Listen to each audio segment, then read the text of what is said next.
일상요구인하여 종이용 줄품 지난주에는 전체 그 줄거리를 설명했습니다. 오늘부터는 본문을 보도록 하겠습니다. 병문을 읽어보도록 하겠습니다. 그때 다른 세계로부터 온 모든 보살마하살이 파랑아사 수보다도 많음이라 대중 가운데서 일어나 합장 예배하고 부처님께 말씀드리되 세존이시여 만일 저희들에게 부처님께서 멸도하신 후 이 사바세계에서 부지런히 정진을 더하고 이 경전을 받들어 가져 읽고 외우고 옮겨 쓰고 공양할 것을 허락하신다면 마땅히 이 세계에서 이를 널리 설하오리다. 조금 더 읽어보겠습니다. 그때 부처님께서 모든 보살마하살의 대중에게 이르시되 그만두라 선남자야 너희들이 이 경을 받들어 가짐을 바라지 않노라. 어찌하여 그런고 하면 나의 사바세계에는 6만 항하사 등의 보살마하살이 있으되 하나하나의 보살이 각각 6만 항하사의 권속이 있으니 이 모든 보살들이 능히 내가 멸도한 후 받들어 가져 읽고 외우며 널리 이 경을 설하리라. 부처님께서 이를 설하실 때 사바세계 삼천대천세계의 땅이 다 진동하면서 열리고 그 가운데로부터 한량없는 천마력의 보살마하살이 동시에 솟아납니다. 6만 항하사의 보살들이 많은 보살들이라고 그랬죠. 이 숫자가 지닌 뜻을 잠시 설명을 하도록 하겠습니다. 6만이라는 숫자의 개념에 대한 이해가 필요하다고 생각이 됩니다. 먼저 1만이라고 했을 때의 1은 무엇이냐 하면 일도청정이라는 뜻이 됩니다. 이 세상에서 유일하게 하나밖에 없는 진실한 중도는 방편을 떠나 있기 때문에 청정이라고 한 것입니다. 하나밖에 없는 청정한 것을 일도청정이다라고 하는 것입니다. 그 다음에 2라는 숫자는 뭐냐 하면 선정과 지혜를 나타낸 뜻이 되고요. 그 다음에 이제 3이라는 숫자는 개정해 이 사막을 뜻합니다. 그렇다면 이제 4라는 숫자는 뭐냐? 사성제라는 뜻이 들어있습니다. 그 다음에 5는 오안을 뜻하고요. 6은 육바라밀을 나타낸 것이 됩니다. 이 하나하나의 바라밀에 10법계가 갖추어지고 각각의 법계마다 10여 시를 갖추고 있기 때문에 100개가 되고요. 100이 다시 10여 시를 갖추니까 1000이 되고 여기에 10선을 더하면 하나의 바라밀에 만이라는 숫자가 갖추어지기 때문에 6만의 법문이 된다는 것입니다. 여신은 이미 방편품에서 설한 바가 있기 때문에 생략을 하도록 하겠습니다. 1이라는 숫자는요, 많은 것도 아니지만 그렇다고 작은 것도 결코 아닙니다. 그러나 적다고도 할 수 있고 많은 것이라고도 할 수 있는 숫자가 바로 1이라는 숫자가 됩니다. 그것은 뭐냐? 모든 것을 합하면 하나가 되어버려요. 그렇다는 뜻입니다. 그 다음에 이제 경문에서 너희들까지 이 경을 받들어 가짐을 바라지 않는다라고 부처님께서 말씀을 하셨습니다. 무슨 뜻인가 하면 다른 세계에서 온 보살들에게는 사바 세계에서 이 묘법연화경을 유포하는 것을 허락하지 않는다는 뜻이 됩니다. 허락하지 않는 이유에는 3가지 이유가 있습니다. 첫 번째는 뭐냐? 타방국토에서 각각 맡은 바 실천해야 할 일들이 있기 때문에 그 일을 버리고 이 사바세계에 머물게 되면 타방국토의 중생들을 교화를 하지 못하니까 타방국토의 중생들이 얻어야 할 불법의 가르침에 대한 이익을 포기해야 하기 때문입니다. 얻지 못한다는 것이죠. 그들을 가르치지 못한다는 뜻이 됩니다. 그래서 그들을 가르침을 받는 사람들은 그 가르침을 포기해야 되는 일이 되기 때문에 문제가 된다는 것이죠. 그다음에 두 번째 이 사바세계는 두 번째로는 이 사바세계에는 타방국토와 서로 인연이 다르기 때문에 이 법을 설해 주려고 해도 큰 이익이 없기 때문에 허락하지 않는 것이 됩니다. 세 번째는 뭐냐 하면 타방국토의 보살들에게 설할 것을 만약에 허락하게 되면 하방의 보살들을 불러 올려야 할 명분이 없어집니다. 이 하방의 보살들이 오지 않으면은 오래전에 부처를 이루신 그 구원 본부를 나타낼 수 없기 때문에 타방의 보살들에게는 이 묘법연화경을 사바세계에서 설하기를 허락하지 않은 것입니다. 부처님께서 하방의 보살을 사바세계로 불러 올리신 그 세 가지 이유가 또 있습니다. 그럼 뭐냐? 하방의 그 지용보살의 제자는 그 부처님께서 옛적에 아주 오랜 옛날에 제도하신 제자로서 당연히 스승의 뜻을 따라서 이 묘법연화경을 펴야 하기 때문입니다. 그 다음에 두 번째는 뭐냐 하면 지용보살들은 사바세계와 인연이 깊기 때문에 그 사바세계의 중생들에게 많은 이익을 주게 되고 타방에까지 그 이익이 미칠 수 있기 때문입니다. 세 번째는 지금까지의 그 모습을 나타내신 석가모니 부처님은 일체 중생을 교화하기 위해서 오신 응신으로서 오래전에 이미 성불하신 본불이라는 것을 나타내기 위한 때문입니다. 그래서 석가모니 부처님은 산 사람의 사람이 부처가 되신 것이 아닌 것을 나타내는 것이 되겠습니다.原문을 읽어보겠습니다. 이 모든 보살은 몸이 다 금색이고 30 이상이며 한량없는 광명이 있습니다. 저 아득한 옛날부터 다 사바세계 아래 허공 가운데 머물러 있었음이니 이 모든 보살은 석가모니 불께서 설하시는 음성을 듣고 아래로부터 솟아나옵니다. 하나하나의 보살이 다 이 대중을 창도하는 큰 보살이라. 아래 허공에 그 가운데라고 하신 것은 아래에 있다는 뜻은 이 땅에 즉 차토에 속하지 않고 다른 땅인 피토에도 속하지 않는 중도라는 뜻입니다. 이 땅에서 나와가지고 상계에 있지도 않고 하계에 있지도 않고 공한 속에 있기 때문에 중도를 드러낸다는 뜻이 됩니다. 그래서 이제 머물러 있었다라고 하는 것은 하방의 세계에서 솟아오른 보살의 본지, 즉 주하는 곳이죠. 법신이신 본불이 상주하는 곳은 상적광토라는 뜻이 됩니다. 상적광토에는 네 가지의 덕이 갖추어져 있는 비밀장이라는 뜻입니다. 상적광토의 그 상이라는 것은 뭐냐? 상덕을 말하는 것입니다. 이 상덕이라는 것은 본유상주의 몸으로서 법신이라는 뜻이 됩니다. 본유상주라는 그런 뜻은 무엇이냐 하면 나고 없어지는 일이 없고 3세에 걸쳐서 항상 존재하고 있는 본래부터 갖추고 있다는 뜻이 됩니다. 다시 말하면 3세라는 것은 과거, 현재, 미래세 이 3세를 말하는 것인데요. 여기에 항상 존재하고 있는 그런 본래부터 갖추고 있는 뜻이 된다는 것입니다. 예를 들면은 불성이 일체의 유정과 비정의 본래부터 평등하게 갖추어져 있는 존재로서 무시무종이라는 존재가 됩니다. 그럼 무시무종은 뭐냐? 시작도 없고 끝도 없다는 뜻이 됩니다. 다시 말해서 부처님이 갖추고 있는 이 네 가지 덕인 상덕, 낙덕, 아덕, 정덕이라는 덕 중에서 상덕으로 이것을 유정과 비정이라고 하는데요. 이 유정이라는 뜻은 뭐냐? 감정이나 의식을 갖고 있는 모든 생명류들의 그 이름이 됩니다. 그 다음에 정덕이라고 하는 뜻은 뭐냐 하면 마음의 본성이라는 뜻입니다. 이 마음의 본성을 중국의 천태대사께서 밝히신 그 가르침이 있는데요. 이것을 1년 3천의 설법이라고 합니다.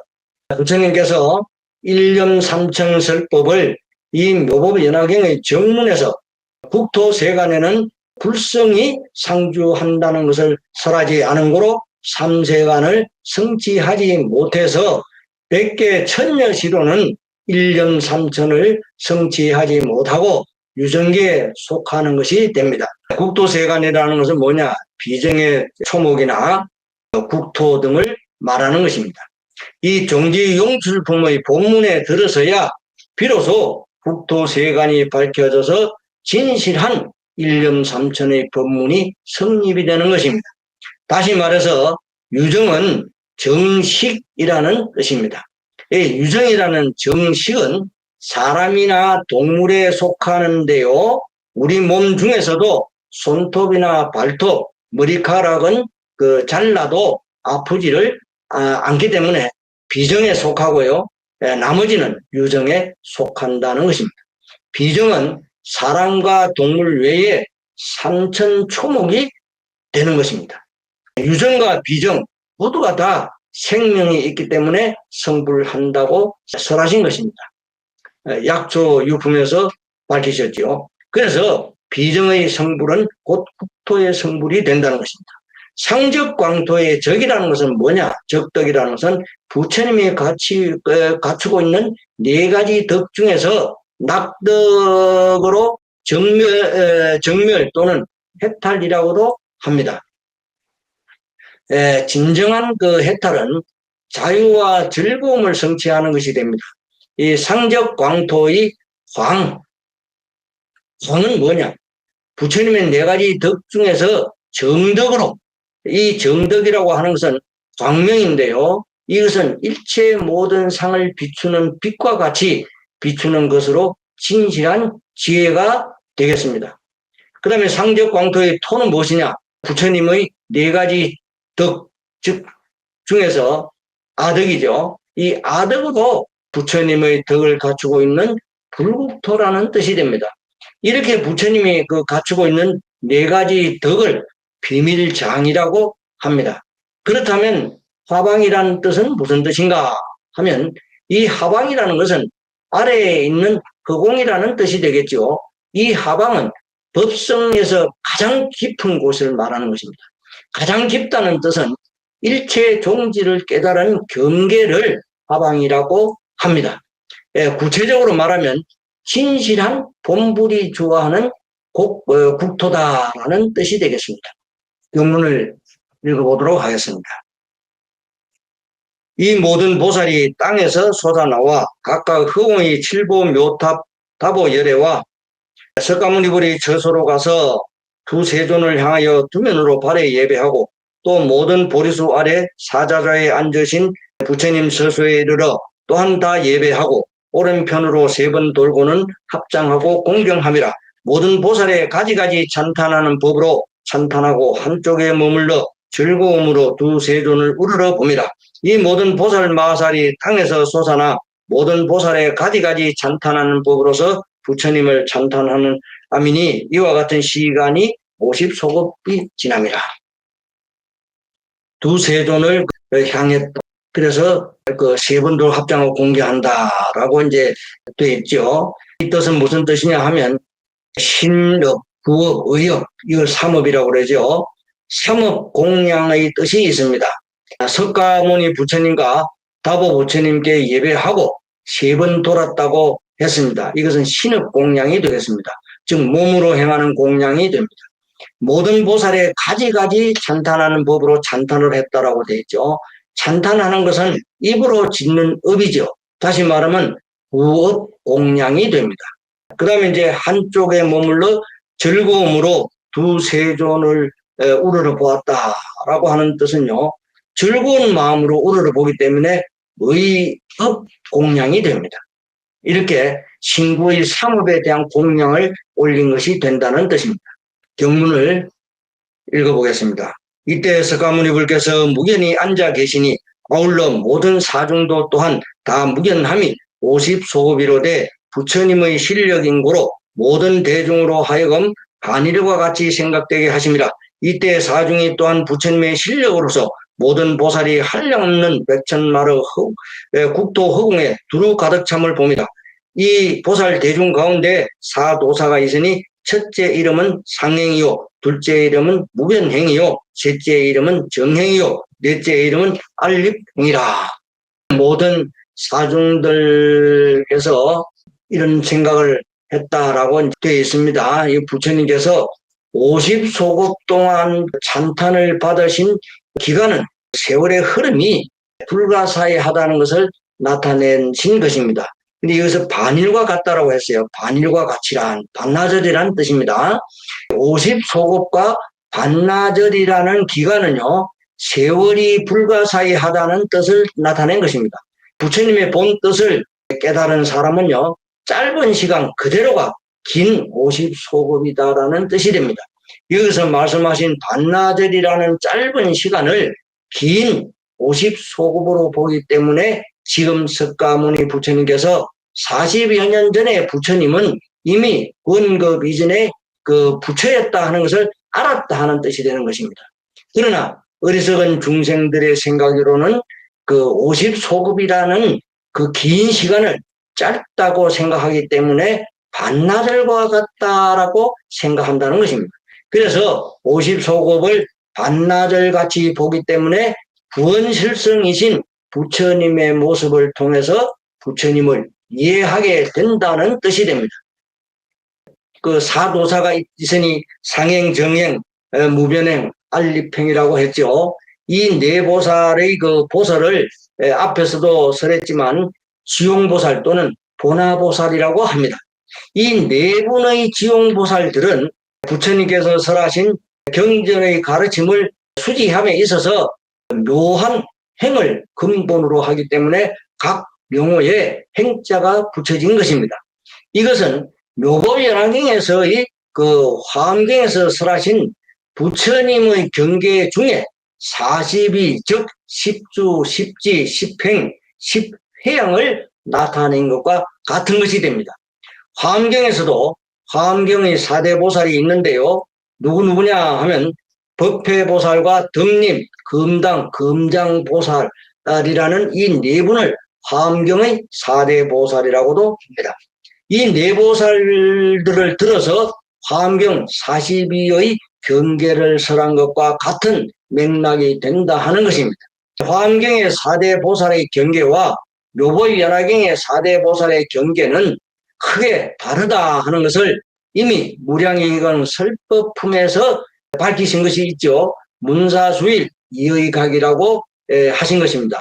각각의 경전에서 부처님의 지혜를 얻는다고 하셨지만은 경전마다 가지고 있는 뜻이 각각 다르다 하는 가르침을 우리는 반드시 생각해야 합니다. 그래서 화엄경과 묘법연화경이 동등하다고 생각하는 것은 곧 무간지옥을 예약한 것이 되는 것입니다. 이 지용보살의 네 보살을 또 다른 이름이 있는데요. 그것이 창도보살이라고 합니다.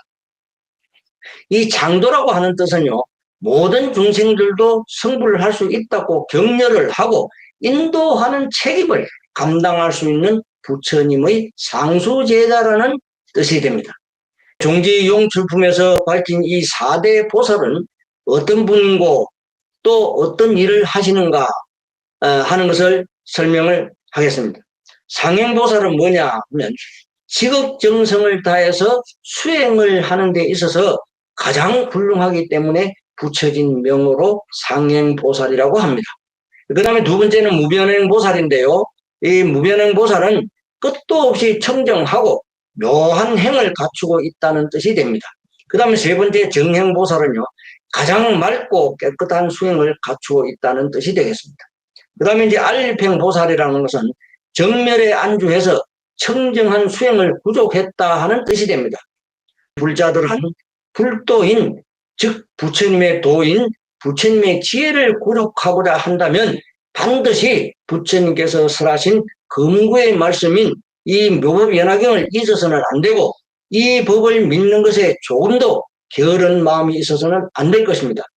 불교를 바르게 실천하고자 하면 반드시 네 가지 서원이 있다는 것도 바로 여기서 나오는 것이라고 할 수 있습니다. 사홍서원에 대해서는 다음 회에 설하기로 하고 오늘은 여기까지 하겠습니다. 실상유공연화경.